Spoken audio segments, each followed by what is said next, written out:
जलवायु परिवर्तन इस वक्त दुनिया की सबसे बड़ी परेशानी है, जिसे लेकर धरती पर होने वाले कार्बन उत्सर्जन को कम करने के साथ अब नेट जीरो इमिशन पर बात हो रही है।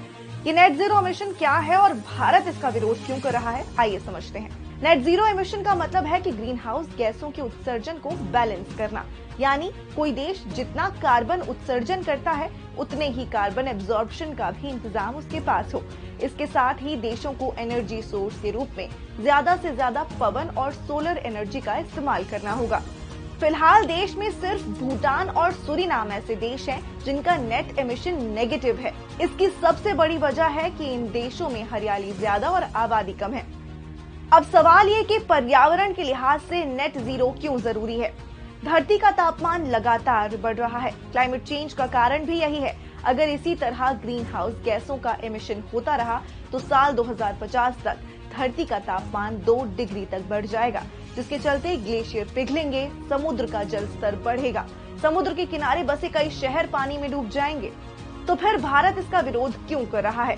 भारत ग्रीन हाउस गैसों का सबसे ज्यादा उत्सर्जन करने वाला तीसरा देश है। पहला चीन और दूसरा अमेरिका है। पर ऐतिहासिक तौर पर देखें तो साल 1850 से अब तक कार्बन उत्सर्जन में भारत की हिस्सेदारी केवल 4% रही है। भारत एक विकासशील देश है। नेट जीरो फॉर्मूला अपनाने से देश की इकोनॉमिक ग्रोथ धीमी हो जाएगी। सारा मसला ग्रोथ का है। दूसरे देश नुकसान कर खुद को विकसित कर चुके हैं और भारत इसका हर्जाना अपनी गति धीमी कर नहीं भरना चाहता। भारत पर नेट जीरो अपनाने का सबसे बड़ा असर बिजली उत्पादन पर पड़ेगा, क्योंकि देश की ऊर्जा जरूरत का 60% हिस्सा थर्मल पावर से पूरा होता है। ज्यादातर यूरोपियन देश क्लीन और ग्रीन फ्यूल इकोनॉमी की ओर बढ़ चुके हैं। भारत का कहना है कि नेट जीरो लागू करने की पहले क्लीन टेक्नोलॉजी का पेटेंट विकासशील और अंडर डेवलप्ड देशों को भी ट्रांसफर किया जाना चाहिए। हालांकि प्रधानमंत्री नरेंद्र मोदी ने ऐलान किया है कि साल 2050 तक भारतीय रेलवे नेट जीरो इमिशन का टारगेट हासिल कर लेगी। यूएन क्लाइमेट कन्वेंशन के 192 देशों में से 137 नेट जीरो का समर्थन कर रहे हैं, जिनकी कुल ग्रीन हाउस एमिशन हिस्सेदारी 80% है।